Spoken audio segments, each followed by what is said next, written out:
Welcome back, and it is time for the ultimate death match. On the left, Demko AD20.5. On the right, Chris King, Small Sabenza.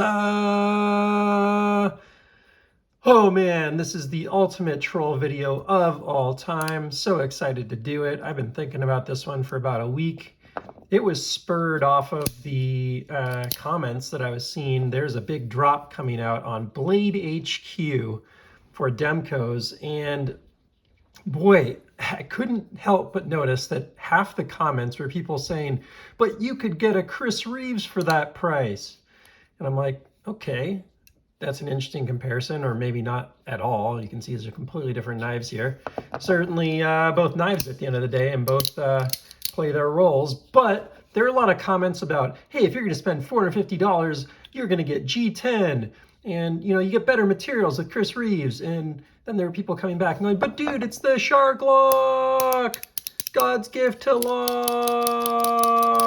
I want a Fidget. Ah! All right.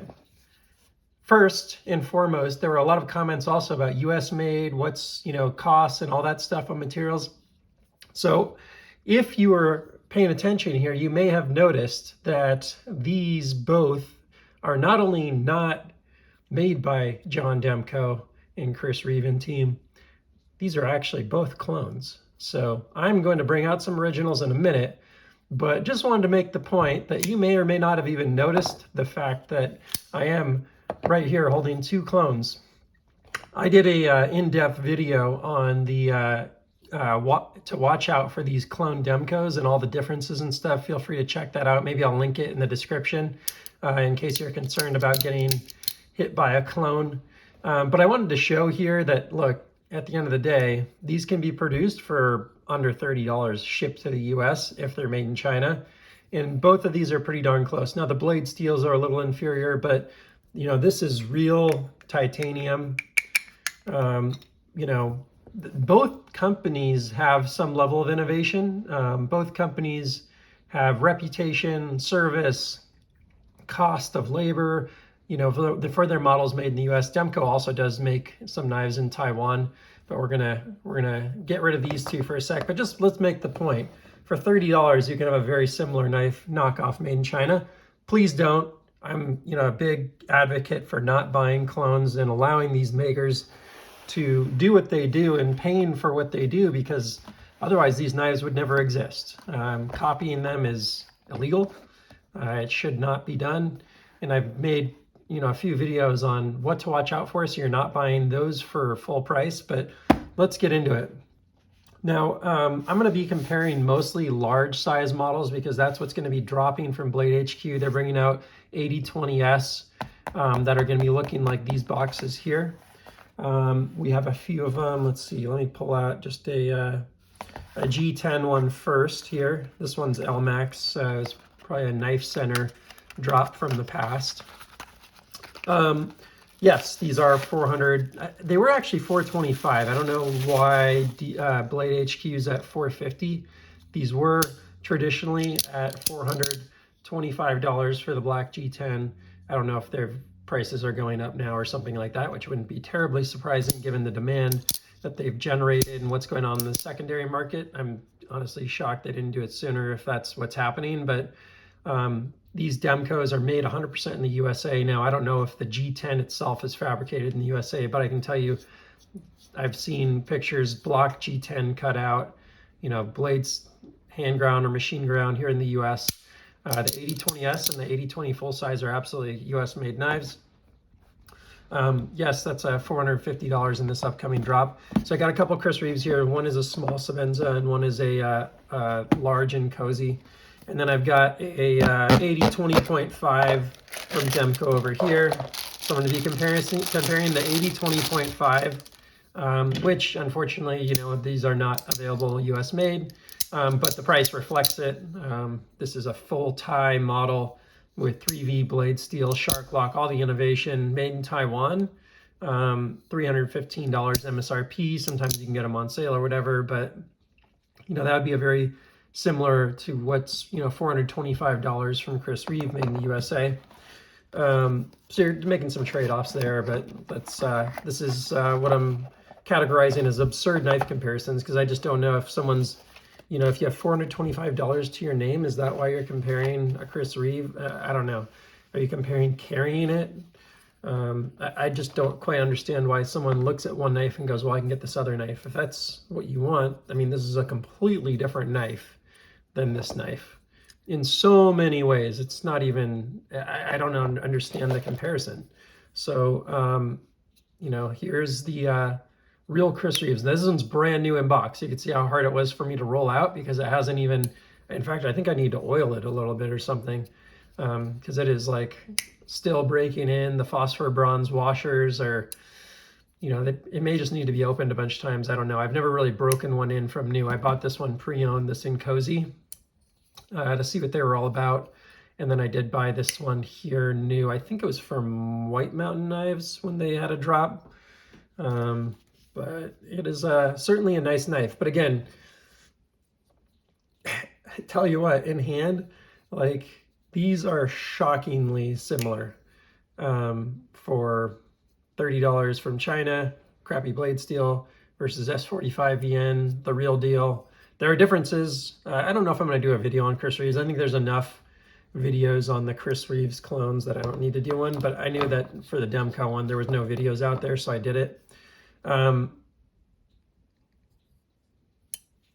It's a nice knife, really nice feedback when it closes up and stuff, don't get me wrong. But this does not feel like a $425 knife to me. This feels like a $300 knife max, honestly. And I know they were less. They were $350, and then they've kind of worked their way up, right? Or if I can, seeing if I could. I unfortunately don't have a double, whatever you call it, thumb stud. I was curious if I could maybe reverse flick it out or something, just out of the box here. But it's definitely, one of the things I'll say is that this thing is very pokey. It's very sharp. I don't understand why they do that. I think they've been criticized quite a bit for it, but for some reason they're still doing it, which is interesting. It's just a terrible thumb stud. I like the knife overall, but that does not feel to me like a more expensive knife than this, not even close. In fact, this feels like a much more well thought out knife. I don't know if that's the right term. This feels like a more engineered knife, I guess would be the right way to put it. It feels like something that someone put like mechanical engineering thought into. And this is more of like a little work of art. It's just a block of titanium with a frame lock cut out of it. Certainly good tolerances and all the things that go with a Chris Reeves knife, but it's a beautiful hollow grind. I'll give them that. Very nice hollow grind on it. So that's certainly a nicer grind than the Demco. I'm really curious. I don't know if I've ever really cut with this before. Let's see what kind of edge we get from the factory here. It's quite good. Yeah, very, very good.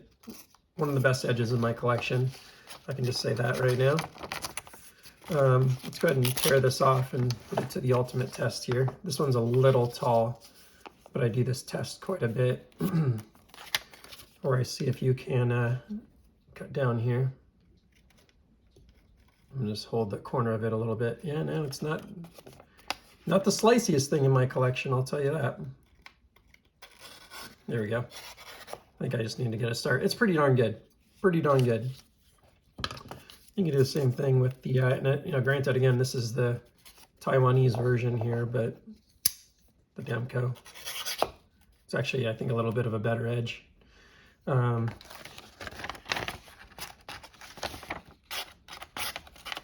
They're different, very different grinds. You can see the length of the edge on the Demco is a bit longer, not much, but a little bit. Anyways, let's move on. The real goal of the video is to focus the rest of the time on these full size. So let's pull out the Inkosi full size here. And then we'll compare it to what's dropping. Granted it's M4 blade steel versus this guy's LMAX. But wanted to do some of the comparisons. And I have all the Demcos, so we can really compare them straight up. This to me is a much more impressive knife. Much, much more impressive than the small Sebenza. You know, first of all, this one's nicely broken in, but just the full size and the Tanto, like, this thing feels special to me. Love the grind on the end there. This one feels a lot more special. I want to see what the edge is like on this guy. This one's a little bit of a user. I got it used. So it's not quite as good as it was from the factory anymore. Not bad. Could probably just use a strop.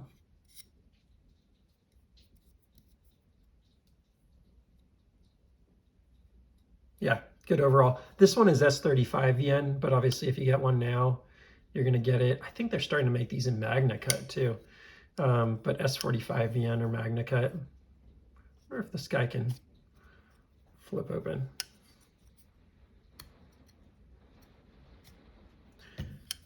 This one's still not that worked in.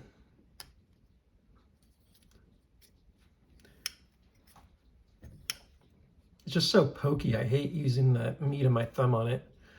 I know I'm going to get some, hey, you're a wuss kind of comments, but, you know, it is what it is. The thing's just not made really for flipping open. I know a lot of people do it, but it is very smooth. It is very smooth. So this would be, what, $500 for a plain Inkosi like this? So that's 500 bucks. This is 425. We'll call it 450 for, since that's what these things are dropping for.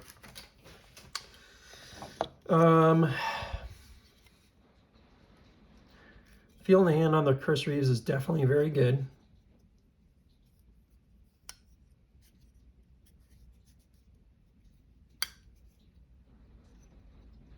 You know, you do get a titanium handle, but honestly, these G10 handles are really nice. So anyways, let's pull out the next comparison, which is a more expensive Demco, but this is good because this one's about 100 bucks less than that, and this one's about 100 bucks more than that.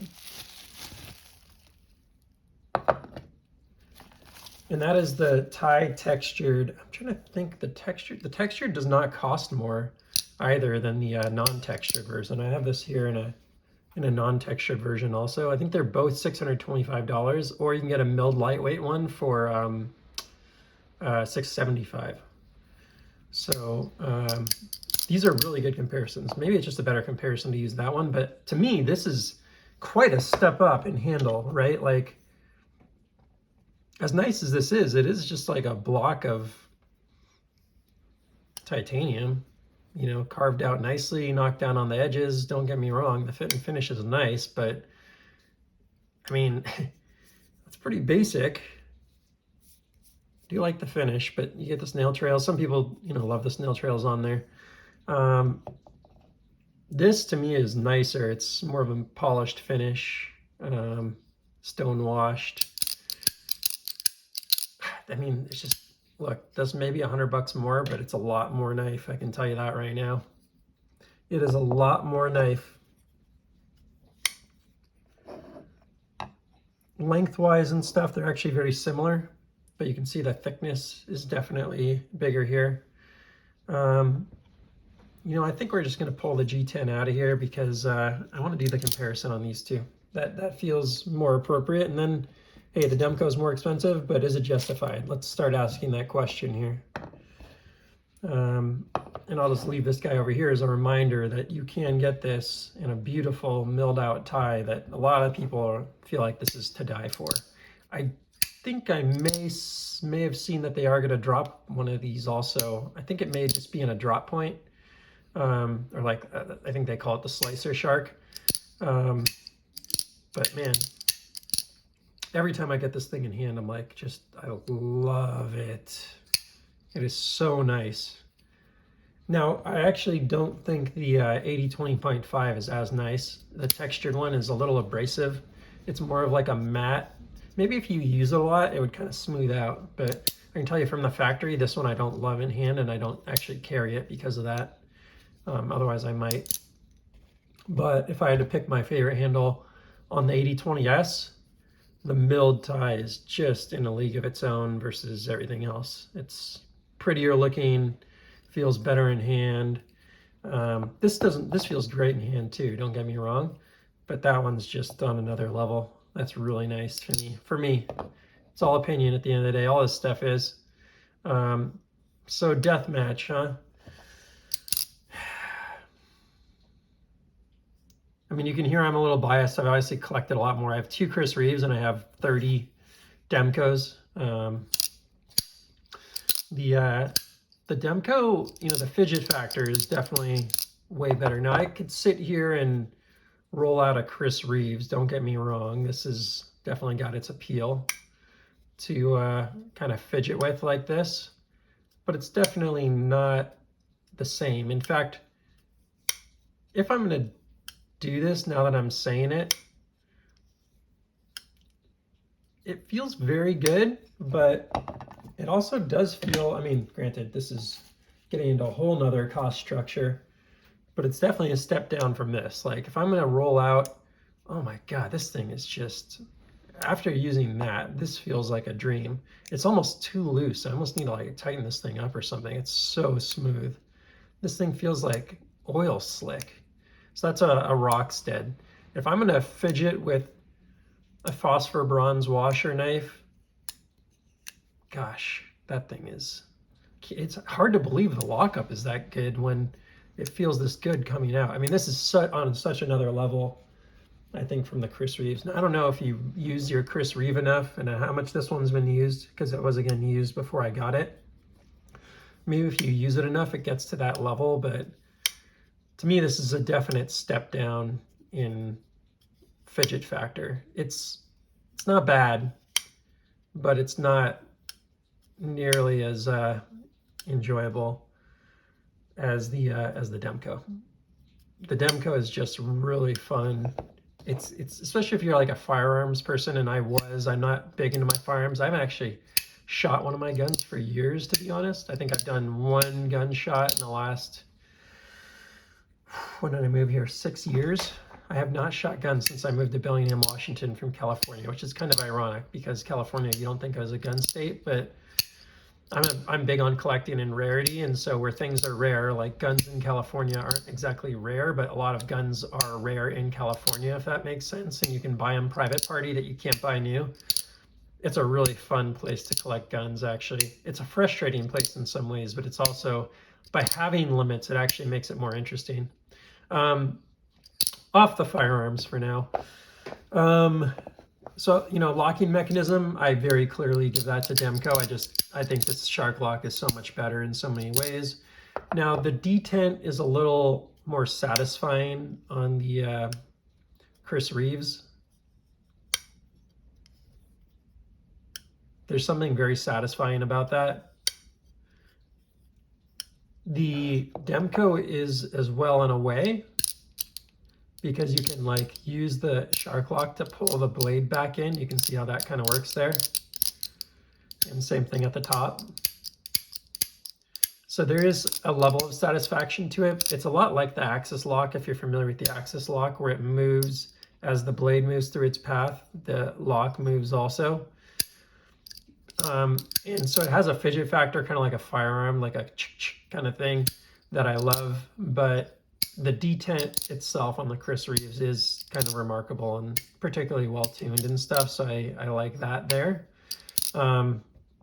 Blade shapes, I mean, you can get the Insigno, and I think it's very comparable to this. This one happens to be a Tanto just because it's what I came into, but I do love the look of this one. It is a really cool looking blade shape. The way that Chris Reeves does the tip on here is really nice. I'll give him some awesome credit for that.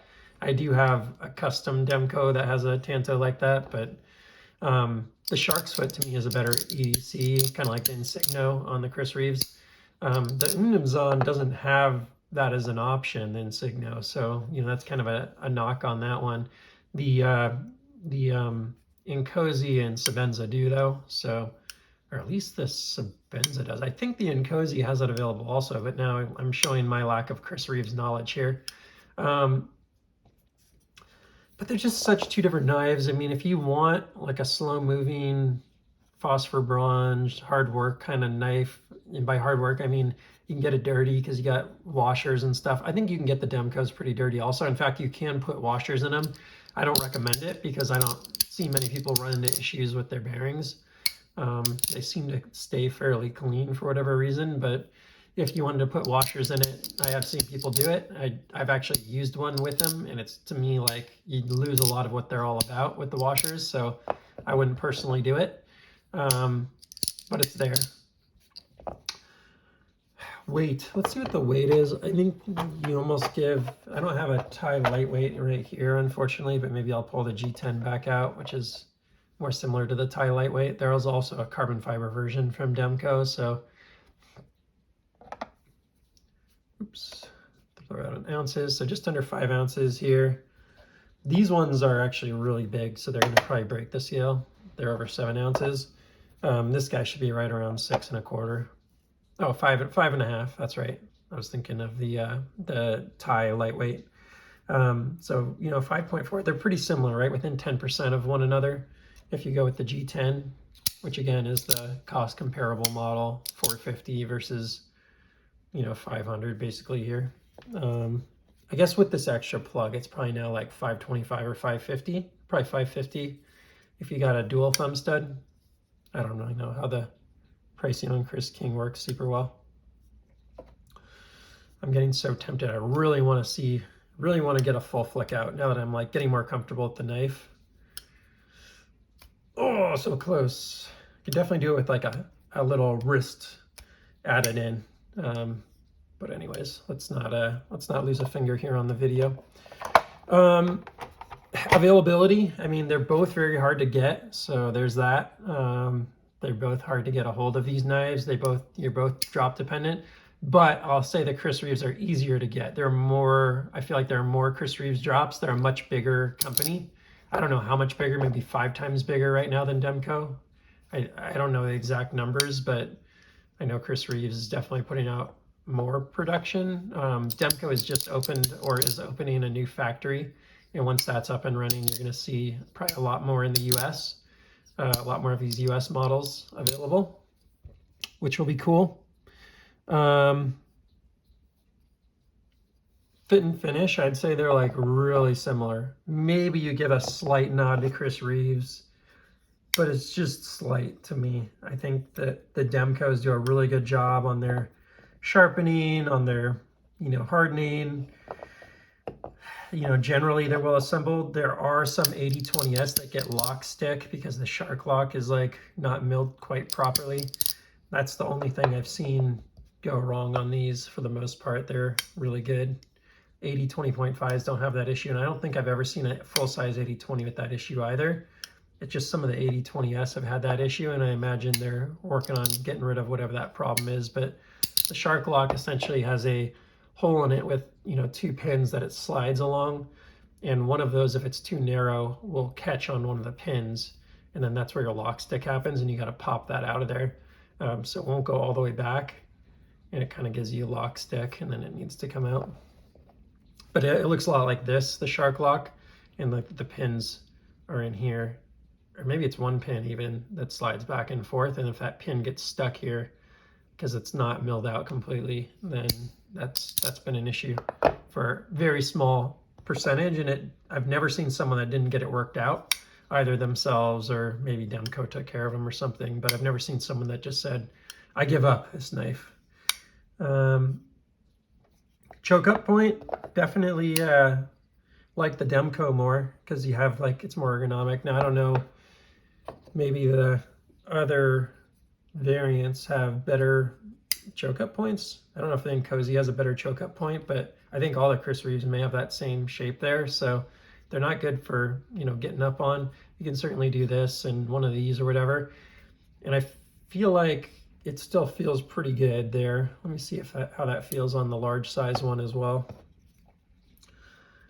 Yeah, I mean, you don't really feel like you need to choke up that much, but little point to the Demco, I think, on the handle. I think the Demco handle's a little better overall, a little more versatile. I like the jimping more, it goes up further. So you can see the Chris Reeves jimping ends pretty early, which makes it a little less useful. I don't know if that's the same on the Imnenzon, but definitely on both of these models. I wouldn't call it a problem, but I'd say that's a factor.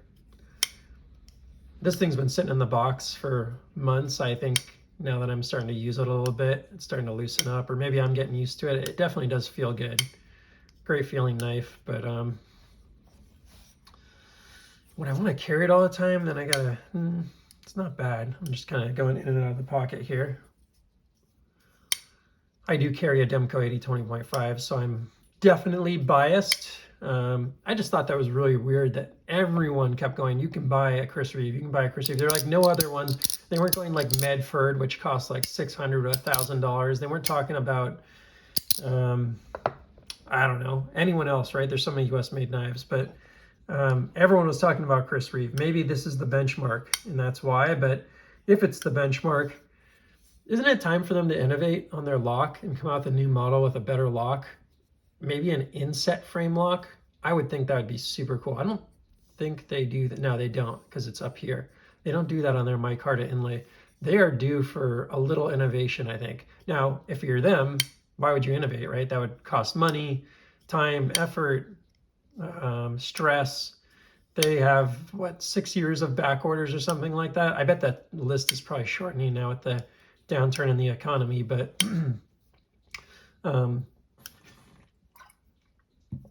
grabbing a drink of water since I'm talking my head off. You know, I don't think they're highly incentivized to, you know, to innovate. So can't really blame them for just taking orders for the next 6 years. If that's what they can do, why wouldn't they, right? But man, not a fan of a frame lock. That is, to me, the worst. Like a liner lock, in many ways, I prefer. I think the frame lock's stronger lockup than a liner lock, but like an inset frame lock, or what do I have? Do I have, where's my mini Tempest? I think that thing has a, does this have it? Sorry, let me pull this out. Yeah, something like this, where you have like a inset frame lock, so that you can, you know, be on the handle and not be worried about like pressing your frame lock in. That to me is a much better design. I'd love to see Chris Reeves do something like that. Granted, they're probably not going to do a front flipper, but I'm just trying not to hit stuff here.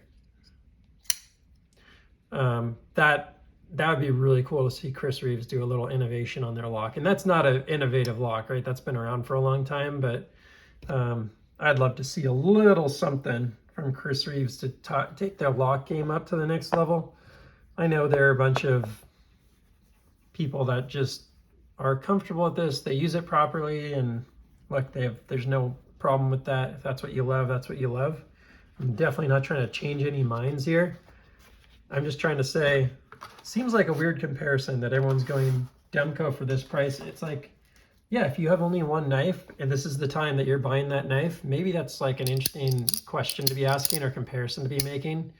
But if you like having many knives like I do, and you maybe don't want just another vanilla frame lock, maybe it's time. Now, I said that about innovation, and granted, like 20 years ago or whatever, Chris Reeve invented, correct me if I'm wrong on that, but my understanding is Chris Reeve did invent this frame lock design, so you do give him credit for creating one of the, you know, what I'll call the, you know, greatest of all time, or maybe not the greatest, but the, you know, all-time most copied locking mechanisms. You know, so there's some innovation there. We'll give him some credit there. But it'd be nice to see some new innovation. I don't know if you've seen what Winter Blade company is doing, but like, my God, that guy, if you look at his Instagram, he comes out with like a new locking mechanism like once every like month or two. It's crazy. He has so many prototypes, and like the two that he's put out, the Factor and the Mirage, with those two magnet-based locking mechanisms, I mean, he has another like 20 or 50 or 100 locking mechanisms he's come up with. I've never seen anything like it. I don't know what goes on in that guy's head, but I am so envious like that he has that much innovation. So I'd love to see someone like that maybe collaborate with Chris Reeve, or Chris Reeve come up with another one, or even just use another common model. Maybe partner up with Demco or another company that's created a really great locking mechanism and put that on their knives. I think that to me would take their knives to the next level. Granted, if they're going to run them on on washers instead of on bearings, maybe you don't care that much because you're not talking about fast action kind of knife. And this is what you're going for here, is what I'm doing right here on the screen. And it's a great knife. Don't get me wrong. It's a very good knife. But saying that this thing is worth 500 and this is not worth 625, that's hard for me to understand. It really is. There's more knife here. There's, more innovation. There's smaller production company. It just feels like an absurd comparison. And just look, if you prefer this knife for $550 with 2 thumb studs, because to me, if it has 1 thumb stud, like this feels like an incomplete knife to me. I mean, it just looks incomplete. But if you want to spend $550 on this instead of $625 on that, or $650, yeah, $100 difference.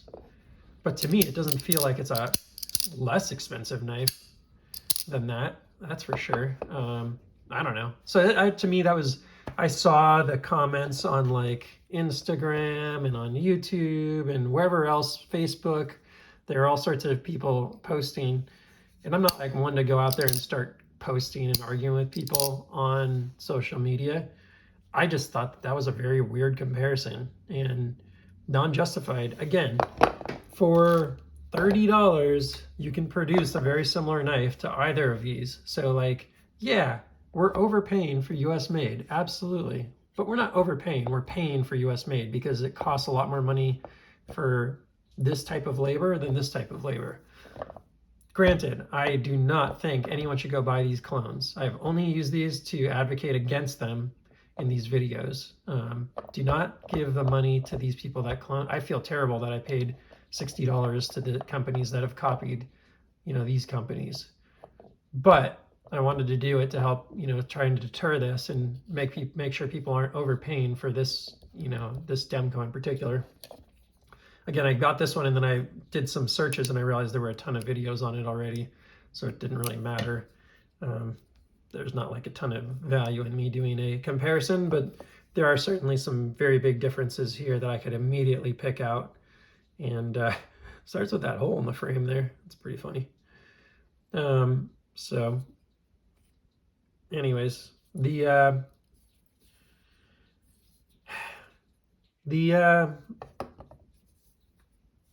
point of the video is to just say like comparisons aren't objective like that. They're totally subjective, and absolutely as a consumer, if you prefer your Chris Reeves, go buy it. To me, something like this, I just love this knife with this finish. And in fact, I have it in the full-size AD20 also. That is on a completely another level. This is a massive beast of a knife. Now, granted, these are very hard to get, so it's almost a worse comparison because you can get those much more readily. But I just think for people to go, that's a higher quality knife than this, I don't agree with you. I think there's a couple things here and there that they each do better, and that is a beauty of being consumers in this space, is that we get to then go cast our votes with our money and buy one or the other, or both, like me, because you want to see what they're all about. But I'll tell you what, I've been thinking a lot about selling this guy, this little Sebenza. I was hoping when I got it that I was going to carry it, and I have just had zero interest in carrying this small Sebenza. It is just not interesting to me. This more so. This I could see myself carrying, but it's so big that I don't know if I'd want to. And you know, these I really don't carry. I carry the, this is my daily carry that is in my pocket the most. There are a bunch of others, like I have carried the full size, but I mostly just carry this AD20.5. So again, making my consumer vote, give me a $150 knife that I can ding up and refinish and, you know, not feel bad about. That's been my way of voting here. You can see mine's even a little dirty here. Oh no, that's right, it's not dirty. I just swapped the bearings on it. I had some, what do you call it? What are the speed bearings called? It just slipped my mind. Hang on, I got them right here. Let's see if I can find them. There we go, Rocket Glide. And I had some Rocket Glide bearings in it just to see what all the hype was about for 10 bucks. And I swapped it back, and I think I over-tightened it a little bit. Yeah, it feels like it's over-tightened just a little bit there. But anyways, my point is, again, we don't really need to compare these. We can for fun, but why do it? So here you are, 36 minutes of comparing these, even though I just said you don't need to compare them. Look, that was fun. I'm going to continue to do this little series of absurd knife comparisons.